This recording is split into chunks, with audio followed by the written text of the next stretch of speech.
जय माता दी मित्रों, नमस्कार। मैं माधुरी सिंह स्वागत करती हूँ आपके अपने चैनल हिंदी ज्ञान ऊर्जा में। और हम 30 प्रश्न का प्रैक्टिस करा रहे हैं और ये प्रश्न हर एग्जाम में कहीं न कहीं आया हुआ है। तो चलिए पहले प्रश्न की तरफ बढ़ते हैं। बताना है आपको अद्वैतवाद के प्रवर्तक। अद्वैतवाद के प्रवर्तक कौन है?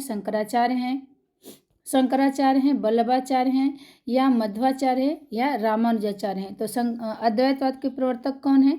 शंकराचार्य हैं। कौन है? ये शंकराचार्य हैं। अद्वैतवाद के प्रवर्तक शंकराचार्य हैं।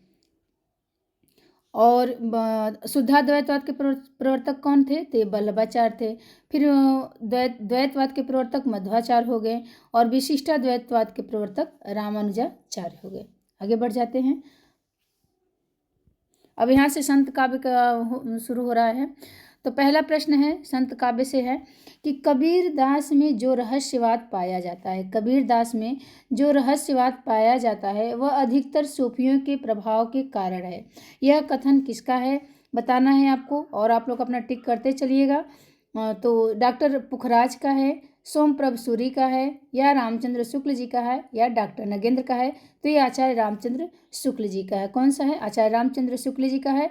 और ये यूपीपीसीएस में आया हुआ प्रश्न है 2021 का। ठीक है। यह कथन आचार्य शुक्ल जी का है। शुक्ल जी कबीरदास को संत काव्यधारा का प्रथम कवि मानते थे। तो ये प्रश्न बन सकता है कि कबीरदास को संत धारा का प्रथम कवि किसने माना है? तो ये हो जाएंगे कौन? कबीरदास। और इनकी भाषा कैसी थी कबीरदास की? तो हम लोग पढ़े हैं, इनकी भाषा सधुक्कड़ी थी। कैसी थी? सधुक्कड़ी थी। अगले प्रश्न की तरफ बढ़ते हैं। ज्यों तिरिया पीहर बसे, ज्यों तिरिया पीहर बसे, सब ऑप्शन आना चाहिए ना। ज्यों तिरिया पीहर बसे, सूरत रहे प्युमाई, और ऐसे जन जग में रहे, गुरु को भूले नाही। तो बताना है ये पंक्तियां आपकी किसकी है? सुंदरदास, कबीरदास, सहजोबाई, या रैदास। यूपीपीसीएस में आया हुआ प्रश्न है जीडीसी 2021 का है ये। तो ये हो जाएगा सहजोबाई। किसका हो जाएगा? सहजोबाई।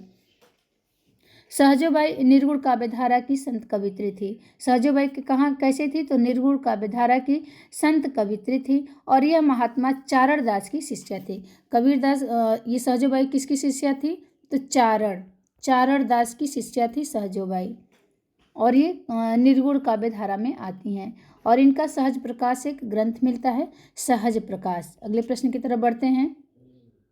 प्रभु जी तुम चंदन हम पानी, जाकी अंग अंग बास समानी। ये काव्य पंक्तियां किसकी हैं? कबीरदास की है, रैदास की है, पीपा की है, या नानक देव का है। तो ये हो जाएगा रैदास की। ये पंक्तियां किसकी हो जाएगी?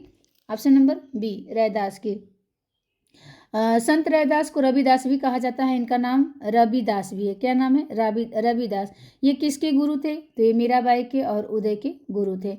रैदास के 40 ग्रंथ जो है, रैदास के कितने ग्रंथ? 40 ग्रंथ। 40 पद ग्रंथ नहीं, 40 पद जो थे ये गुरु ग्रंथ साहब में संकलित थे। रैदास की एक और पंक्तियां हैं कि जाके कुटुंब सब ढोर ढुआत, फिर अजहू बनारसी आसपासा। तो ये भी रैदास का है या रविदास का है। कबीरदास की पंक्तियां एक हैं हरी रस पिया जानिए, जे कबहू न जाए खुमार। ये कबीरदास की पंक्तियां हैं। कबीरदास की पंक्तियां हैं कि हरी रस पिया जानिए, जे कबहू न जाए खुमार। और गुरु नानक का एक पंक्तियां मिलता है कि जे जो नर दुख में दुख नहीं माने। ये भी पंक्तियां पूछी जाती है, तो ये गुरु नानक का है। और एक संत पीपा की पंक्तियां हैं सुख स्नेह अरुभय नहीं, जाके कंचन माटी जाने, जो ब्रह्मांडे सोई पिंडे, जो खोजे सो पावे। ये संत पीपा की पंक्तियां हैं। अगला प्रश्न है द निर्गुण school of history poetry, Hindi poetry. The निर्गुण स्कूल ऑफ हिंदी पोएट्री इनमें से किसका शोध ग्रंथ है? लक्ष्मी सागर वार्षडे का है, हजारी प्रसाद द्विवेदी का है, बाबू श्याम सुंदर दास का है, ये डॉक्टर पीताम्बर बर्थवाल का है। तो ऑप्शन नंबर डी सही होगा, ये पीताम्बर दत्त बर्थवाल का है। क्या है? द निर्गुण school of Hindi poetry. UK PCS lecturer में आया हुआ है। ये 2020 का प्रश्न है। ठीक है, तो इसे याद करना है कि ये किसका है? पीताम्बर दत्त बर्थवाल का है। और ये जो शोध किए थे तो ये श्याम सुंदर दास के मार्गदर्शन में पीताम्बर दत्त बर्थवाल ने हिंदी का प्रथम शोध हिंदी काव्य में निर्गुण संप्रदाय शीर्षक से लिखा था। तो हिंदी का प्रथम शोध किए थे हिंदी काव्य में निर्गुण संप्रदाय शीर्षक इनका था। और किसके मार्गदर्शन में थे? तो ये पीताम्बर दत्त बर्थवाल जो थे श्याम सुंदर के मार्गदर्शन में थे। फिर ये हिंदी के प्रसिद्ध साहित्यकार, आलोचक एवं निबंधकार हैं। जो पीताम्बर दत्त बर्थवाल हैं ये प्रसिद्ध साहित्यकार भी हैं, आलोचक भी हैं एवं निबंधकार भी हैं। पीताम्बर दत्त बर्थवाल स्वतंत्र भारत के हिंदी में डिलीट की उपाधि प्राप्त करने वाले पहले शोधार्थी हैं। और ये भी महत्वपूर्ण हो जाता है क्योंकि हिंदी में डिलीट की उपाधि अगर किसी को मिला तो पीताम्बर दत्त बर्थवाल को। ठीक है, हिंदी में पहली बार किसी को उपाधि अगर मिला, भारत की हिंदी में डिलीट की उपाधि अगर किसी को पहली बार मिला तो पीताम्बर दत्त बर्थवाल हैं। पीताम्बर दत्त बर्थवाल जो थे गोस्वामी तुलसीदास और तथा रूपक रहस्य के सह लेखन और कबीर ग्रंथावली एवं रामचंद्रिका के संपादक रहे हैं। तो पीताम्बर दत्त जो थे ये गोस्वामी तुलसीदास तथा रूपक रहस्य के सहलेखन और कबीर ग्रंथावली एवं रामचंद्रिका के संपादक। पूछता है कि किसने किया है रामचंद्रिका का संपादन, तो याद हम रखेंगे पीताम्बर दत्त बर्थवाल किए हैं। और कबीर ग्रंथावली का भी संपादन किसने किया है, तो ये प्रश्न बनता है पीताम्बर दत्त बर्थवाल, याद रखना है। और गोरखनाथ की रचनाओं का संपादन भी इन्होंने किया था गोरखबानी नाम से। ठीक है, तो बहुत महत्वपूर्ण हो जाते हैं पीताम्बर दत्त बर्थवाल। एक प्रश्न से देखिए कई प्रश्न बनते हैं तो इसीलिए थोड़ा समय लगता है। महाराष्ट्र के भक्तों में सबसे पहले किसका नाम आता है? पेन ले लें जरा। तो महाराष्ट्र के भक्तों में सबसे पहले नामदेव आते हैं, ज्ञानदेव आते हैं, गोरखनाथ आते हैं या एकनाथ आते हैं। तो सबसे पहले आ जाएंगे नामदेव। महाराष्ट्र के भक्तों में सबसे पहले संत कौन हुए? तो ये नामदेव, ऑप्शन नंबर ए सही होगा। और ये नामदेव के समय में नाथ और महानुभाव दो पंथों का महाराष्ट्र में प्रचार था। कौन सा? नाथ और महानुभाव। ठीक है, तो महाराष्ट्र में महानुभाव और बरकारी नामक दो संप्रदाय हुए। महानुभाव और बरकारी कौन कौन? एक था महानुभाव और दूसरा बरकारी। दो संप्रदाय हुए कहाँ? महाराष्ट्र में। तो महानुभाव संप्रदाय के प्रवर्तक कौन थे? ये महानुभाव तो चक्रधर हुए। महानुभाव संप्रदाय के प्रवर्तक चक्रधर हुए। और बरकारी संप्रदाय के प्रवर्तक कौन हुए? तो पुंडलीक। बरकारी है तो पुंडलीक, बरकारी के पुंडलीक हुए। ठीक है, और ये जो संत नामदेव कहाँ के कौन सा संप्रदाय था? संत नामदेव का तो बरकारी संप्रदाय था। बरकारी संप्रदाय इनका था। और इनका जन्म कब होता है? 1135 में। इनका जन्म कब होता है? तो 1135 में जन्म होता है। एक बार फिर से पेन ले लेते हैं। तो इनका जन्म कितने में होता है? 1135 में इनका जन्म होता है और 1215 में इनकी मृत्यु हो जाती थी। इनकी जाति क्या थे? तो जाति इनकी दर्जी थी। गुरु कौन से थे? गुरु इनके बिसोवा खेचर थे। ठीक है, इनकी रचना का क्या नाम था? तो इनकी रचना का नाम अभंग था। अभंग जो था इनका मराठी में था, एक गुरु ग्रंथ साहिब था। तो गुरु ग्रंथ साहिब जो था वो हिंदी में था और जो अभंग था वो मराठी में था। अगले प्रश्न की तरफ बढ़ते हैं। आशा है कि आप लोगों को पसंद आता होगा और आप लोग कमेंट में अपना दीजिएगा। अगर ये PDF आप लोग को चाहिए तो इसके लिए भी कुछ करेंगे। PDF आप लोग जिसको ज़रूरत होगी वो हमें कमेंट करेगा, हम दे देंगे। ठीक है, आगे बढ़ते हैं। प्रश्न नंबर 7 पे है, किस संत ने विदेशी आक्रमणकारियों के विरुद्ध आवाज़ उठाई? कौन ऐसा संत था जो विदेशी आक्रमणकारियों के विरुद्ध आवाज़ उठाया था? कबीरदास थे, गुरु नानक थे, सुंदरदास थे या मलुकदास थे? तो ये कौन थे? गुरु नानक थे। कौन थे? ये गुरु नानक थे। ठीक है, गुरु नानक विदेशी आक्रमणकारियों के विरुद्ध आवाज़ उठाए थे। अब गुरु नानक का जन्म कहाँ हुआ था? तो तलवंडी जो लाहौर में पड़ता है। 1469 ईस्वी में इनका ईस्वी है, याद रखना है। गुरु नानक का जन्म 1469 ईस्वी में होता है। इनकी माता का नाम तृप्ता रहता है, पूछा जाता है। माता का नाम तृप्ता है। पिता इनके कालू रहते हैं, कालू चंद पिता रहते हैं। और इनकी पत्नी का क्या नाम था? तो पत्नी इनकी बहुत सुलक्षणी थी इनकी पत्नी। इनके 2 बेटे भी होते हैं। बेटे का नाम क्या था? तो बेटे का नाम श्रीचंद था और दूसरे बेटे का नाम लक्ष्मीचंद था। तो उदासी संप्रदाय की स्थापना भी इनके बेटे जो पहले बेटे थे श्रीचंद्र ने उदासी संप्रदाय की स्थापना किया था। और नानक के ग्रंथ का नाम एक बार सुन लीजिएगा, जपुजी साहब, आस दीवार, रहीराज, सोहिला, नसीहतनामा। नसीहतनामा जो इनकी है एक खड़ी बोली में। अगले प्रश्न की तरफ बढ़ते हैं। माया महा ठगनी हम जानी, माया महा ठगनी हम जानी, किस भक्त कवि का कथन है? सूरदास, कबीरदास, नाभादास या कुंभनदास। यूके एसएससी में आया हुआ ये प्रश्न है 2022 का। ठीक है, तो ये कबीरदास का ये पंक्ति है कि माया महा ठगनी हम जाने, ये कथन कबीरदास का है। और इसमें इसके क्या है, एक मिनट, कबीरदास का जन्म देख लीजिएगा। कबीरदास का जन्म होता है 1398 में। कहाँ होता है? लहर तारा में। लहर तारा जो इस समय वाराणसी में है, लहर तारा वाराणसी में है। और निधन भी याद रखना है, निधन कब होता है? तो 1518 में होता है। ठीक है, इनका निधन 1518 में होता है। इनके गुरु का क्या नाम था? इनके गुरु का नाम रामानंद था। रामानंद इनके गुरु का नाम था, जगह ही नहीं कि लिखे रामानंद इनके गुरु का। और ये साक्षर नहीं थे, कबीरदास साक्षर नहीं थे। इनकी बाणियों का संग्रह कौन करता था? तो इनके शिष्य जो थे धर्म, ये जो बाणियाँ बोलते थे, जो कहते थे, इनका संग्रह करके धर्मदास ग्रंथ बना दिए थे बीजक नाम से। और बीजक के भी 3 भाग मिलते हैं ना, साखी, शबद, रामायणी। तो साखी क्या है पूछा, अगर जय साखी के विषय में थोड़ा सा जान लेते हैं। साखी क्या है? तो कबीर की जो शिक्षाओं और सिद्धांतों का निरूपण अधिकतर साखी में ही हुआ है। जो शिक्षा दिए हैं, सिद्धांत बताए हैं, उसका निरूपण कहाँ है? साखी में। ठीक है, साखियों में दोहे के साथ साथ सोठा छंद का प्रयोग देखने को मिलता है। तो सखियाँ दोहा सोठा करती हैं, कहती हैं साखी। तो साखी में अब शबद में क्या है? तो शबद गेय पद है, जिनमें कबीर के प्रेम और अंतरण साधनों की अभिव्यक्ति हुई है। अतः इनमें भावावेश की क्या क्या है? प्रधानता है। तो गेय पद इसमें जितना गाए होंगे वो शबद में रख दिए होंगे, तो इसमें भावावेश की प्रधानता रहेगा ही। रामायणी में क्या है? तो रामायणी जो है ये बीजक के 3 भाग हैं। तो रामायणी में कबीर के रहस्यमय और दार्शनिक विचारों की अभिव्यक्ति किया गया है। रामायणी में रहस्यवादी और दार्शनिक विचारों का अभिव्यक्ति किया गया है और यह चौपाई छंद में लिखी गई है। ठीक है, कौन सा? रामायणी। अगले प्रश्न की तरफ बढ़ते हैं। हर एक प्रश्न का इसमें व्याख्या कर दे रहे हैं, क्योंकि हमें एक प्रश्न से पूरा कई प्रश्न मिल रहा है और लाभ ही होगा। ठीक है, सिर्फ आंसर नहीं दे रहे हैं। तो प्रश्न नंबर 9 है, हम अपने को ऐसे धार्मिक आंदोलन के सामने पाते हैं जो उन सब आंदोलनों से कहीं अधिक विशाल है जिन्हें भारतवर्ष ने कभी देखा है। भक्ति आंदोलन के विषय में यह उक्ति किसकी है? बताना है आपको।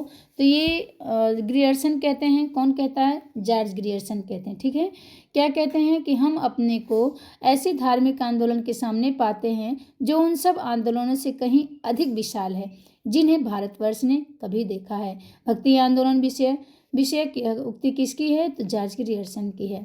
हजारी प्रसाद द्विवेदी जी क्या कहते हैं? हजारी प्रसाद द्विवेदी कहते हैं कि यह बात अत्यंत उपहासास्पद है कि जब मुसलमान लोग उत्तर भारत में मंदिर तोड़ रहे थे, उसी समय अपेक्षाकृत निरापद दक्षिण भारत में भक्त लोगों ने भगवान की शरणागति की प्रार्थना की। मुसलमानों के अत्याचार के कारण यदि भक्ति की भावधारा को उमड़ना था तो पहले उसे सिंध में या उत्तर भारत में प्रकट होना चाहिए था। यह प्रकट हुई कहाँ? दक्षिण भारत में।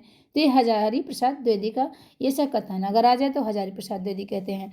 फिर शुक्ल जी का अगर कथन आ जाए कि मुसलमान शासक अपना राज्य प्रतिष्ठित करके देव मंदिरों को गिराने लगे, जिसमें पूज्य पुरुषों का अपमान होने लगा। अपने पौरुष से हताश जाति के लिए भगवान की शक्ति और करुणा की ओर ध्यान ले जाने के अतिरिक्त दूसरा मार्ग ही क्या था? ये शुक्ल जी का कथन हो जाएगा।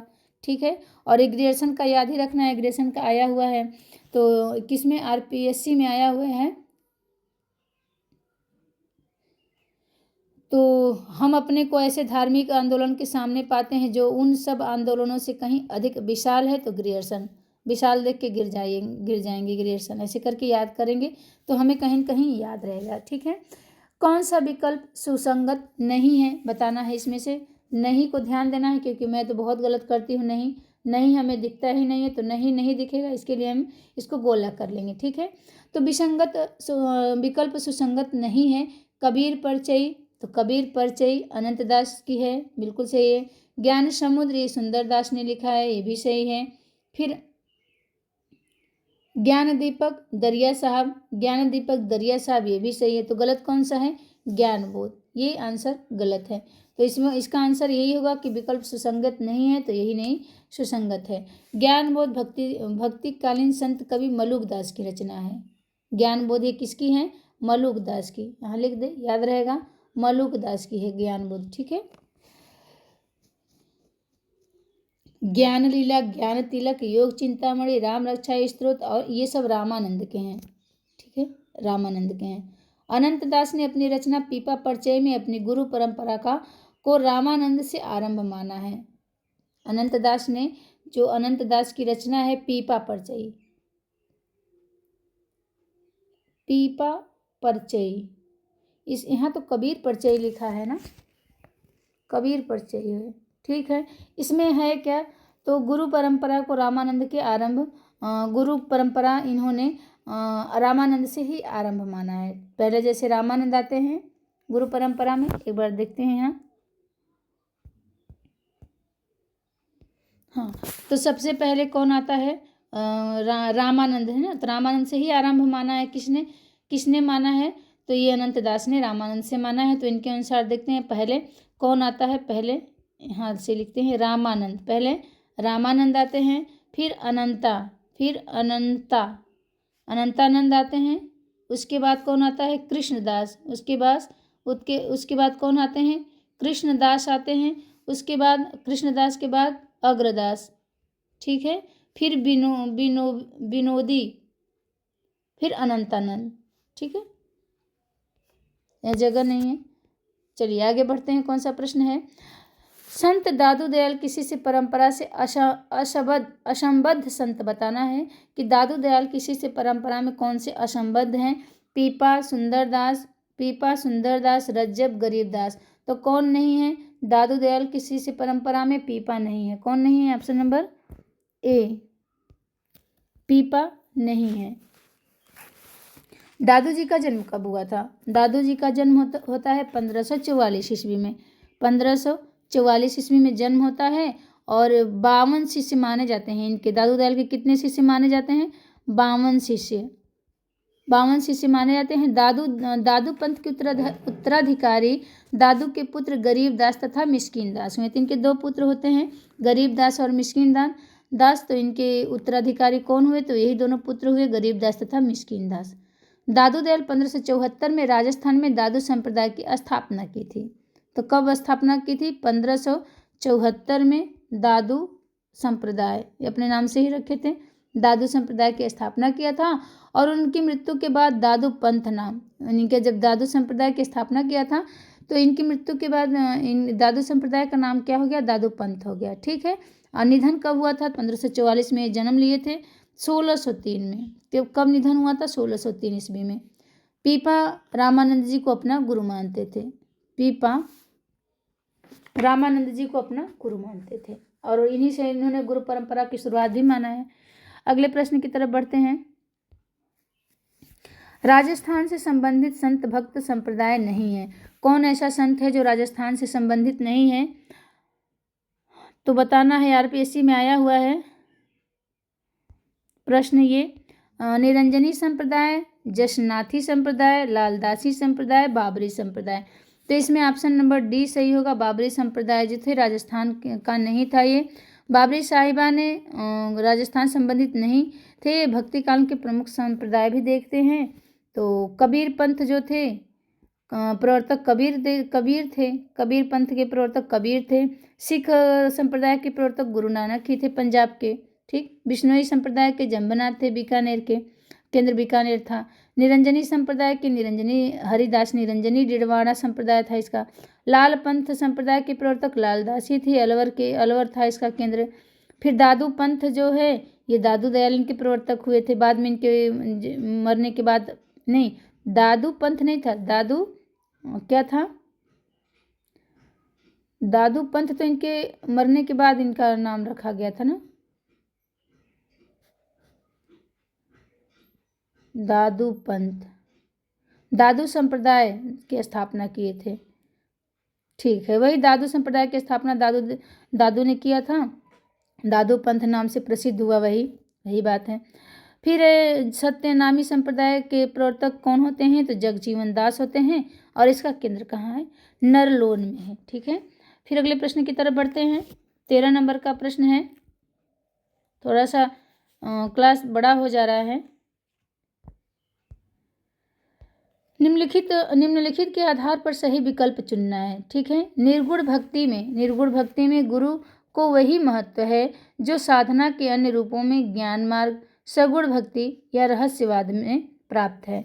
तो बताना है इसमें से सही विकल्प कौन सा है। दूसरा है बी है कि निर्गुण भक्ति का आलंबन निराकार और अगोचर है तथा सगुण भक्ति का आलंबन साकार एवं गोचर है। तो इसमें से कौन सा सही है, कौन सा गलत है? तो ऑप्शन नंबर सी देख लेते हैं।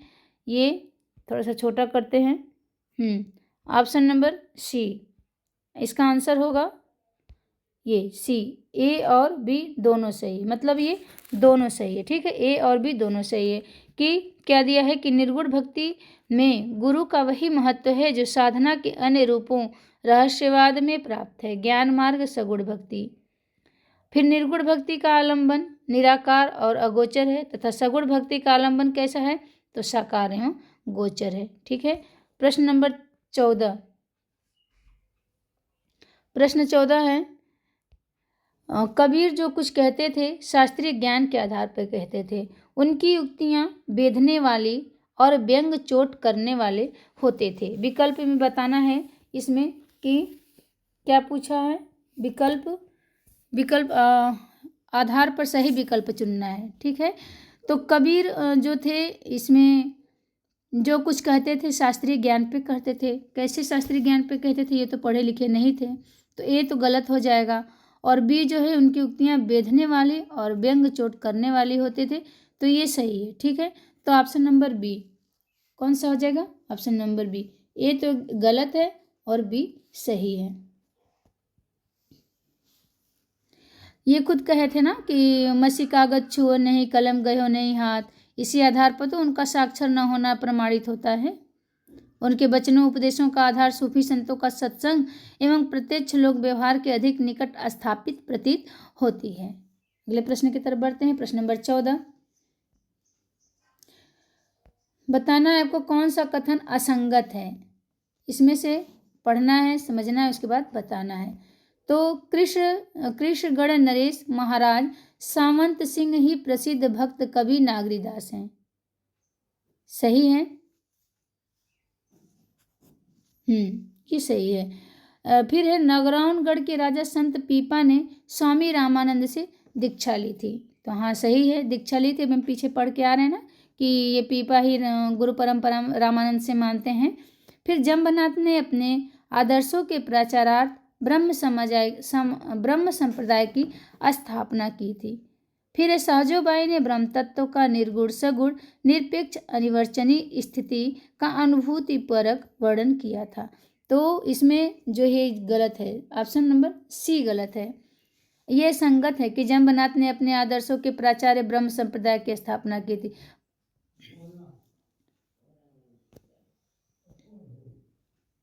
तो ये जो जम्बनाथ ने अपने आदर्शों के प्रचारार्थ ब्रह्म संप्रदाय की स्थापना की थी, तो गलत है, क्योंकि ब्रह्म संप्रदाय की स्थापना तो मध्वाचार्य ने किया था ना, मध्वाचार्य ने। जम्बनाथ ने तो विष्णुई संप्रदाय की स्थापना किया था। नागरीदास देखते हैं, और ये भी सही है। जो सहजोबाई, ये ऑप्शन नंबर एक बार सही कर दें इसको, ये जो है ये असंगत है, ऑप्शन नंबर सी। ये भी सही है कि सहजोबाई ने ब्रह्म तत्व का निर्गुण, सगुण, निरपेक्ष, अनिर्वचनीय स्थिति का अनुभूतिपरक वर्णन किया है, ये भी सही है। तो ये नागरीदास का मूल नाम सामंत सिंह था, सही बात है। और ये कृष्णगढ़ के राजा थे। जन्म इनका 1756 ईस्वी में हुआ था और इनकी 73 रचनाओं का संग्रह, कितने 73 रचनाओं का संग्रह नागर समुच्चय के नाम से ज्ञान सागर यंत्रालय से प्रकाशित हुआ था। ज्ञान सागर यंत्रालय से प्रकाशित हुआ था। भक्तराज पीपा जी का जन्म विक्रम 1380 ईस्वी में राजस्थान में कोटा में हुआ था। ठीक है, और गंगरावनगढ़ में हुआ था ये। ठीक है, आगे बढ़ जाते हैं। सहजोबाई का देख लेते हैं एक बार। ये चारड़दास की शिष्या थी। इनका जन्म 1725 में होता है। इनका एक ही मात्र ग्रंथ मिलता है, सहज प्रकाश, हम लोग पीछे पढ़ें। इन्होंने ब्रह्म तत्व को निर्गुण, सगुण, निरपेक्ष, अनिर्वचनीय स्थिति का अनुभूतिपरक वर्णन किया है। अर्थात निर्गुण एवं सगुण भक्ति का सम्मिश्रण है। कौन? सहजोबाई।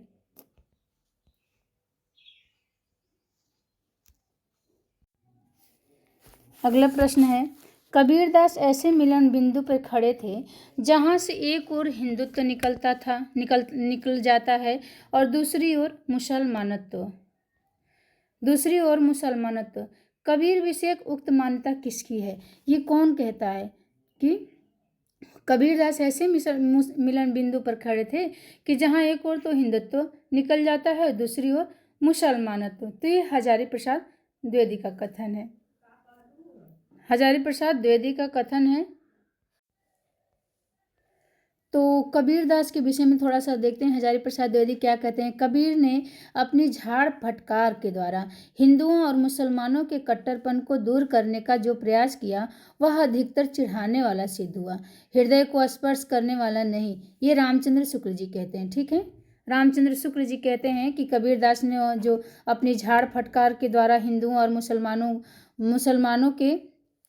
मुसलमानों के कट्टरपन को दूर करने का जो प्रयास किया वह अधिकतर चिढ़ाने वाला सिद्ध हुआ, हृदय को स्पर्श करने वाला नहीं। लेकिन ये हजारी प्रसाद द्विवेदी क्या कहते हैं कि कबीरदास ऐसे ही मिलन बिंदु पर खड़े थे जहां से एक ओर हिंदुत्व निकलता है और दूसरी ओर मुसलमानत्व। ठीक है, फिर कबीर की भाषा पंचमेल खिचड़ी किसने कहा था? कबीरदास की भाषा को पंचमेल खिचड़ी श्याम सुंदर दास ने कहा था ना, श्याम सुंदर दास ने कहा था इनकी भाषा को पंचमेल खिचड़ी।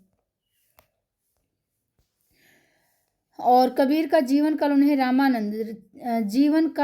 रामानंद, सिकंदर लोधी, पीपा, नानक आदि के समकालीन बना देता है। जो कबीर का जीवन काल था उन्हें रामानंद, सिकंदर लोधी, पीपा, नानक आदि के समकालीन बना देता है। ये कौन कहता है? तो ये अगर पूछ दे कि ये किसका कथन है तो ये सरनाम का कथन है। किसका है? सरनाम का। तो इसमें ऑप्शन नंबर कौन सही होगा? हजारी। आगे बढ़ते हैं। निम्न में से किसका जन्म 1469 ईस्वी में कार्तिक पूर्णिमा के दिन पंजाब के तलवंडी गांव में हुआ था? तो ये कौन थे? अभी हम लोग पढ़े हैं ना, गुरु नानक देव थे। कौन थे? गुरु नानक देव। इनका जन्म कब होता है? तो 14 से यहाँ दिया ही 69 ईस्वी में होता है। और कार्तिक पूर्णिमा के दिन कहाँ होता है? पंजाब में तलवंडी में होता है। और ये सिख संप्रदाय के मूल प्रवर्तक एवं आदि गुरु हैं। कौन? गुरु देखिए हम कहाँ लगाए हैं, हे भगवान, एक मिनट इसको सही कर लीजिएगा। गुरु नानक बोल रहे हैं और तेग बहादुर पे लगा रहे हैं। ठीक है, देखिए घर के इतने काम होते हैं ना कि दिमाग कई जगह बटा रहता है।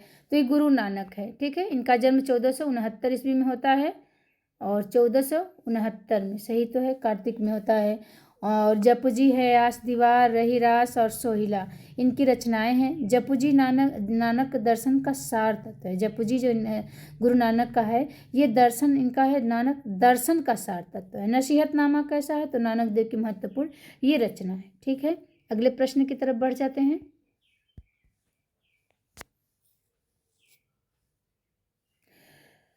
निर्गुण भक्त कवि। निर्गुण भक्ति काव्यधारा में उदासी संप्रदाय के प्रवर्तक कौन थे? तो देखिए ये कब का प्रश्न है? 2000 पीजीटी का है, ये यूपी पीजीटी का प्रश्न 2021 का आया हुआ है कि भक्ति काव्यधारा में उदासी संप्रदाय के प्रवर्तक कौन रहते हैं? तो श्रीचंद रहते हैं। श्रीचंद। ठीक है, श्रीचंद रहते हैं। और एक बार देख लेते हैं, ऑप्शन नंबर सी सही है। तो वल्लभ संप्रदाय के प्रवर्तक कौन है? आ सकता है जब ये निर्गुण काव्यधारा में उदासी संप्रदाय पूछा है तो ये अगला भी पूछ सकता है कि वल्लभ संप्रदाय के तो नाम ही वल्लभाचार्य हैं। निम्बार्क संप्रदाय है तो निम्बकाचार्य हैं। राधा वल्लभ संप्रदाय हैं तो राधा हित करती हैं, तो हित हरिवंश का हो जाएगा इनके प्रवर्तक। और हरिदासी संप्रदाय है तो हरिदासी संप्रदाय है तो इनके नाम में भी देखिए स्वामी हरिदास इसके प्रवर्तक हैं। गौड़ी संप्रदाय है तो चैतन्य महाप्रभु इनके प्रवर्तक हो जाएंगे। तत्सुखी संप्रदाय है तो जीवाराम, हर जीव तत्सुखी माने सुखी रहना चाहता है, ऐसे याद किया था। तो तत्सुखी संप्रदाय के प्रवर्तक जीवाराम हो जाएंगे। रुद्र संप्रदाय के प्रवर्तक कौन है? तो विष्णु स्वामी रुद्र रुद्र भगवान और विष्णु स्वामी। तो रुद्र संप्रदाय के प्रवर्तक विष्णु स्वामी, दादू पंथ के प्रवर्तक दादू दयाल हो जाएंगे। तो हमने सब संप्रदाय के प्रवर्तक को देख लिया। और अगला प्रश्न है, प्रश्न थोड़ा सा बड़ा है इसलिए इसको हम छोटा करते हैं। कहाँ गया जी। संत साहित्य के संबंध में कौन सा कथन उचित नहीं प्रतीत होता है? तो संत साहित्य के संबंध में कौन सा कथन उचित नहीं प्रतीत होता है? तो नहीं पर हम पहले गोला कर लेंगे, ठीक। थोड़ा सा इसको बड़ा करते हैं। अब ठीक है। संत साहित्य एक वैचारिक भूमि स्थित है। संत साहित्य एक वैचारिक भूमि पर स्थित है। रामचंद्र, दूसरा क्या है, रामचंद्र शुक्ल जी के अनुसार यह इस्लामिक आक्रमण के, बार बार हटाना पड़ता है ये सब, ये आ भी नहीं रहा है। तो संत साहित्य एक वैचारिक भूमि पर स्थित है। पहला है, बी क्या है, रामचंद्र शुक्ल के अनुसार यह इस्लामिक आक्रमण से पराजित हिंदू जनता की असहाय मन स्थिति का परिणाम है। संत साहित्य के संबंध में बताना है, क्या है, संत साहित्य को एकमात्र भजन पूजन के स्तर पर देखा जा सकता है। संत साहित्य को क्या ऐसा है कि मात्र भजन पूजन के स्तर पर देखा जाएगा संत साहित्य को? Hazari Prasad, option number D क्या है, हजारी प्रसाद द्विवेदी के अनुसार संत साहित्य या भक्ति आंदोलन भारतीय चिंतन धारा का स्वाभाविक विकास है। तो इसमें क्या बताना है, नहीं बताना था ना, नहीं है। तो इसमें कौन सा नहीं है कि ऑप्शन नंबर सी क्या है, संत साहित्य को एकमात्र पूजन के स्तर पर देखा जा सकता है, यही गलत है, बाकी सब सही है। तो ऑप्शन नंबर इसमें हम क्या करेंगे, सी होगा इसका। पेन कहाँ नहीं चल रहा है, हाँ ठीक है। तो एक बार इसको देखते हैं, देखिए कब का आया है, पीजीटी 2021 का क्वेश्चन है ये, पीजीटी 2021 का क्वेश्चन है, बहुत ही महत्वपूर्ण क्लास है आप लोगों के लिए। और इसमें थोड़ा सा व्याख्या पढ़ लेते हैं, क्या है, संत साहित्य के संबंध में संत साहित्य को मात्र भजन पूजन के स्तर पर देखा जा सकता है, यह कथन तो एकदम गलत है, क्योंकि संत साहित्य में भजन पूजन निषेध था। संत साहित्य में भजन पूजन निषेध था। संत कवि ईश्वर के निराकार रूप की उपासना करते थे, ठीक है। संत साहित्य समाज सुधार तथा लोकाचार के लिए भी जाना जाता है। ये संत साहित्य जो था ये समाज सुधार और लोकाचार के लिए भी जाना जाता था। संत साहित्य के प्रवर्तक कौन है, तो कबीरदास, जो निर्गुण पंथ के उपासक थे। संत साहित्य के प्रवर्तक कौन है, तो कबीरदास हैं। और ये तो कबीरदास हम लोगों को पता है कि निर्गुण पंथ के उपासक थे, है ना। तो प्रश्न नंबर 20, 10 प्रश्न और बचे हैं। प्रश्न नंबर 20 कौन सा है, कबीर का भक्ति आंदोलन विद्रोह मूलक है तो गोस्वामी तुलसीदास का प्रतिरोधात्मक, यह विचार व्यक्त करने वाले विद्वान कौन हैं? और ये भी देखिए पीजीटी 2021 का ये प्रश्न है, बहुत ही महत्वपूर्ण प्रश्न है। रामचंद्र शुक्ल जी थे, डॉक्टर नगेंद्र, डॉक्टर बच्चन सिंह या डॉक्टर रामविलास शर्मा। तो ये कौन है, डॉक्टर बच्चन सिंह कहते हैं। डॉक्टर बच्चन सिंह कहते हैं कबीर का भक्ति आंदोलन विद्रोह मूलक है तो गोस्वामी तुलसी जी का प्रतिरोधात्मक, यह विचार व्यक्त करने वाले कोई और नहीं डॉक्टर बच्चन सिंह है। शुक्ल जी क्या कहते हैं, निर्गुण धारा के संतों के बानी में किस प्रकार लोक धर्म की अवहेलना छिपी हुई थी, ये तो मानते ही नहीं थे।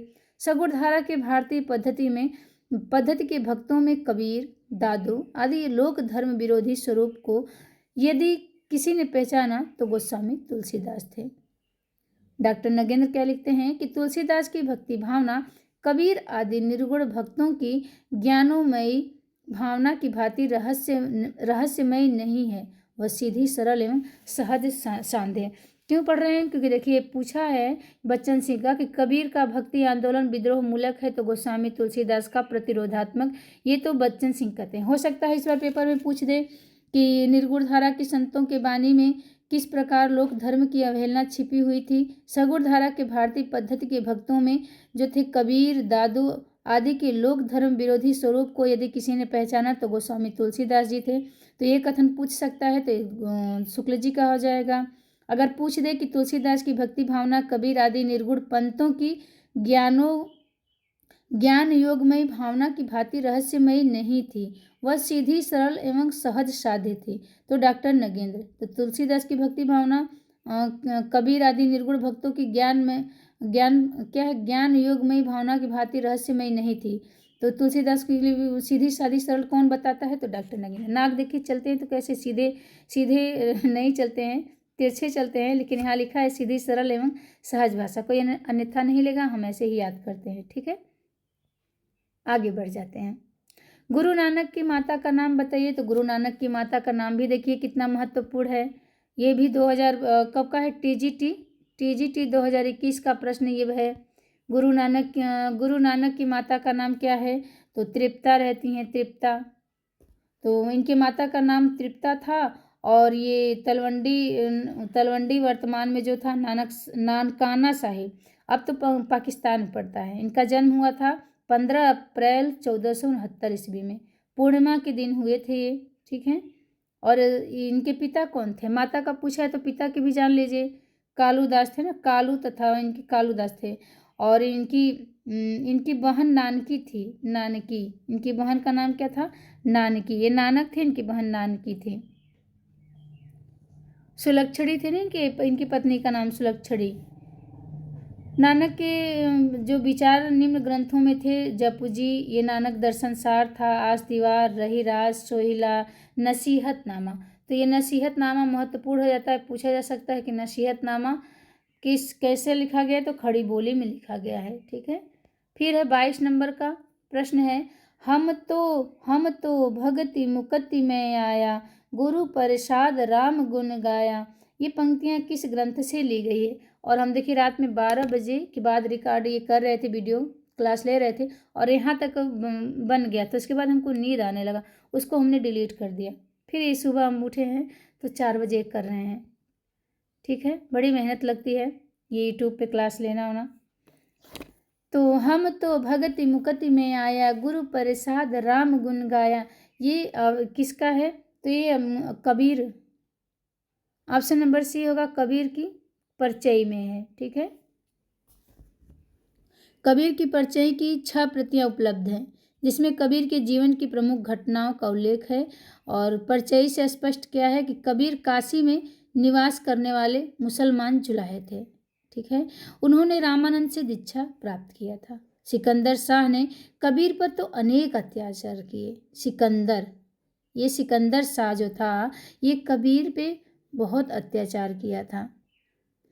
यह समस्त ग्रंथ चौपाई और दोहों में लिखा गया है। कबीर परचई जो है, ये समस्त ग्रंथ किस में लिखा गया है? तो चौपाई और दोहा में लिखा गया है। अगले प्रश्न की तरफ बढ़ते हैं। संत काव्य परंपरा का कौन सा कवि अपनी विद्वता, सर्वाधिक शिक्षित होने के कारण प्रसिद्ध था? कौन सा था? ये भी देखिए यूपी टीजीटी 2021 का प्रश्न है ये। ठीक है, तो ऑप्शन नंबर सी कि संत काव्य परंपरा का कौन सा कवि अपनी विद्वता यानी सर्वाधिक शिक्षित होने के कारण प्रसिद्ध था? तो सुंदरदास। शास्त्रज्ञ एवं सुशिक्षित संत थे। जयपुर के दौसा नामक स्थान पर इनका जन्म होता है। कहाँ? जयपुर के दौसा। कब जन्म लेते हैं ये? तो 1596 में। और मृत्यु कब हो जाता है? तो 1689 में।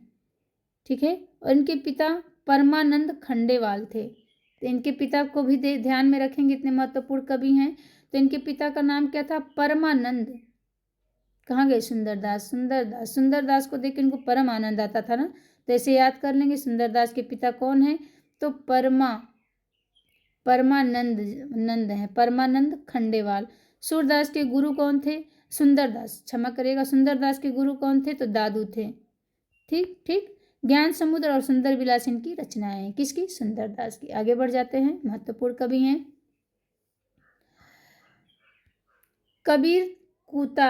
कबीर कूता राम, मुतिया मेरा नाव, गले राम की जेवड़ी, जित खेचे तित जाऊं। इस दोहे में किस तरह की मानसिकता व्यक्त की गई है? तो इसमें क्या है? इसमें ऑप्शन नंबर सी है, सी, दीनता। देखिए पढ़ने से ही पता चल रहा है ना, ये यूजीसी नेट का पेपर है 2021 का। ठीक है, दिसंबर में भी आया है, 20 में और 21 में आया है। तो ये आत्मसमर्पण की मानसिकता व्यक्त हुई है यहाँ पे। कबीर कबीर कूता राम, मुतिया मेरा नाव, गले राम की जेवड़ी, जित खेचे तित जाओ। तो इसमें क्या है, आत्मसमर्पण, जित खेचे तित जाओ पढ़ने से ही पता चल रहा है ना। तो इसमें आत्मसमर्पण की मानसिकता व्यक्त की गई है। और प्रस्तुत दोहा भक्तकाल के निर्गुण काव्यधारा के प्रतिनिधि कवि कबीरदास द्वारा लिखा गया है। तो कबीर नाम ही दिया गया है इसमें। कबीर अरबी भाषा का शब्द है। कबीर कैसा शब्द है, कबीर कभी पूछ दे कि कबीर कैसा शब्द है, तो ये अरबी है, जिसका अर्थ क्या होता है, महान। ये कबीर महान थे, ठीक, या श्रेष्ठ। चलिए अगले प्रश्न की तरफ बढ़ते हैं। कै बिरहिन कुमीच दे, कै आपा दिखलाई, के बिरहिन के कुमीच दे, कै आपा दिखलाई, आठ पहर का दाक्षड़ा, मोपे सहा न जाई। इन पंक्तियों में प्रेम की किस स्थिति का वर्णन किया गया है? विरह की अतिशयोक्तता है, विरह की अतिशयता है, प्रेम की समान स्थिति है, प्रिय की निष्ठुरता है, या उपालंब है। आप लोग लगा लिए होंगे। तो विरह की क्या है, इसमें अतिशयता है ना। कै बिरहिन कुमीच दे, कै आपा दिखलाई, आठ पहर का दाक्षड़ा, मुँह पे सहा न जाए। इसमें कबीरदास जी उक्त पंक्तियों में प्रेम की, विरह की अतिशयता की स्थिति का वर्णन करते हैं। कबीरदास भक्ति काल के संत काव्यधारा के प्रमुख कवि हैं। और कबीरदास का जन्म होता है 1398 में, मृत्यु होता है 1518 में। कबीर की बाड़ी का संग्रह उनके शिष्य धर्मदास ने बीजक नाम से किया था। और बीजक के भी 3 भाग थे ना, साखी, शब्दी, रामायणी। अगले प्रश्न की तरफ बढ़ते हैं। 5 प्रश्न और बचे हुए हैं। तो कबीरदास जी ने अपने रहस्यवादी और दार्शनिक विचारों की व्याख्या किसमें किया है? प्रश्न नंबर 26 है। कबीरदास जी ने अपने रहस्यवादी और दार्शनिक विचारों की व्याख्या किसमें किया है? TSSB में ये आया हुआ प्रश्न है और इसका है रामायणी। इनके विचार कहाँ मिलेंगे? रामायणी मिलेंगे। कैसे याद रहेंगे? रामायणी से करेंगे राम, तो इनके विचार कबीरदास के रहस्यवादी और दार्शनिक विचार की व्याख्या रामायणी में मिलेंगी, ठीक है।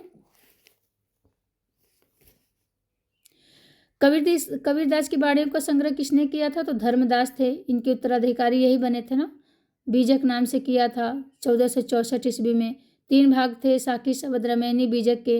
रामायणी में जो था, इसमें कबीर रहस्यवादी दार्शनिक विचारों को संकलित किया था। रामायणी में छंद पूछ दे कैसा है, तो छंद होगा चौपाई। रामायणी में छंद कैसा है, तो चौपाई। कबीरदास की भाषा कैसी थी, तो हम लोग पढ़ चुके हैं पीछे। और ये भी देखिए कई बार आया है, DSSB में 21 में, फिर 2018 में, फिर DSSB में PGT 2018, फिर MP असिस्टेंट प्रोफेसर 2017। कई बार आया है प्रश्न, महत्वपूर्ण हो जाता है। तो सदुक्कड़ी भाषा थी।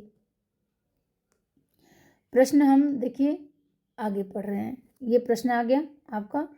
तो कबीरदास की भाषा कैसी थी? सदुक्कड़ी थी, ठीक है। आचार्य हजारी प्रसाद द्विवेदी कबीरदास को क्या कहते हैं? हजारी प्रसाद द्विवेदी कबीरदास को भाषा का डिक्टेटर कहना पूछा जाता है। भाषा का डिक्टेटर कबीरदास को किसने कहा है? तो ये हजारी प्रसाद द्विवेदी ने कहा है। 18 नंबर का प्रश्न है, पाहन पूजे हरि मिले, कहते हैं पाहन पूजे हरि मिले, तो मैं पूजू पहाड़। ये युक्ति किसकी है? तो ये डी कबीरदास की है युक्ति। और ये भी 2021 का प्रश्न है, DSSB PGT का, ठीक है। पाहन पूजे हरि मिली, तो मैं पूज पहाड़। ये युक्ति भक्ति काल के निर्गुण धारा ज्ञान श्रेय शाखा के कवि कबीरदास जी का है। डॉक्टर बच्चन सिंह ने लिखा है, हिंदी भक्ति काव्य का प्रथम क्रांतिकारी पुरस्कर्ता कबीर है। और ये प्रश्न बनता है कि किसने कहा है कबीरदास को कि हिंदी भक्ति काव्य का प्रथम क्रांतिकारी पुरस्कर्ता? ये तो बच्चन कहते हैं। कबीर की बाड़ी का संग्रह 1464 ईस्वी में धर्मदास ने बीजक नाम से किया था। अगले प्रश्न की तरफ बढ़ते हैं। प्रश्न नंबर 29 का है, निम्न में से कौन निर्गुण भक्ति धारा का कवि नहीं है? बताना है आपको कौन सा नहीं है। तो निर्गुण धारा, ये मीरा नहीं दिख रही हैं। मीराबाई तो सगुण भक्ति काव्य धारा की कवित्री थी ना। मीराबाई सगुण भक्ति काव्य धारा के कृष्ण भक्ति शाखा की प्रमुख कवित्री थी। मीराबाई ने श्री कृष्ण की उपासना प्रियतम या पति के रूप में किया है। ये भी जान जाइए कि प्रियतम या पति के रूप में मीराबाई पूजा करती थी, मानती थी इनको। मीराबाई की भाषा राजस्थानी मिश्रित ब्रज भाषा थी। राजस्थान की थी तो मिश्रित था इनकी ब्रजभाषा। जयसी भक्ति काल के निर्गुण काव्यधारा के सूफी प्रेम मार्गी शाखा के प्रमुख कवि थे जयसी। और पद्मावत इनकी प्रसिद्ध रचना है जैसे कि गुरु नानक देव और कबीर निर्गुण काव्यधारा संत काव्य के प्रसिद्ध कवि थे। गुरु नानक और कबीर ये कहाँ के थे, तो ये निर्गुण काव्यधारा के थे। आज का अंतिम प्रश्न है, निम्न में से कौन सिख संप्रदाय के प्रवर्तक नहीं है? सिख संप्रदाय के प्रवर्तक कौन नहीं है? मृगावती, कहाँ पढ़ रहे हैं? निम्न में से सिख संप्रदाय कौन है? एक मिनट। तो गुरु अर्जुन, गुरु अंगद, गुरु नानक, गुरु गोविंद सिंह। तो सिख संप्रदाय के प्रवर्तक कौन नहीं थे? तो ये गुरु नानक जी थे, ये सिख संप्रदाय के। हे भगवान, नहीं देखिए हम लगा रहे हैं, नहीं कहीं दिया नहीं है, फिर भी मेरे दिमाग में नहीं घुसा है। नहीं, एक मिनट, नहीं कहीं नहीं है, पूछा है सिख संप्रदाय के प्रवर्तक थे, ठीक थे पूछा है, तो गुरु नानक देव ही थे। ठीक है, DSSB PGT 2021 का ये प्रश्न बना हुआ है। गुरु नानक देव सिख संप्रदाय के प्रवर्तक आदि गुरु थे, हम करें कि नहीं थे। देखिए इनकी रचनाएं हैं जप्पू जी, यासदीवार, सोहिला, गुरु ग्रंथ साहिब में संकलित है। जप्पू जी में नानक जी के दर्शन का सार तत्व है। तो आप लोगों को क्लास कैसे लगी बताइएगा कमेंट बॉक्स में। कितने प्रश्न आप लोग के 30 में से सही हुए? तो आप लोगों को बहुत बहुत धन्यवाद। जय माता दी, राधे राधे। अगर आप लोगों को क्लास पसंद आए तो लाइक शेयर सब्सक्राइब करिएगा। अगर PDF चाहिए तो भी कमेंट करिएगा, ठीक है। जय माता दी मित्रों, मिलते हैं अगले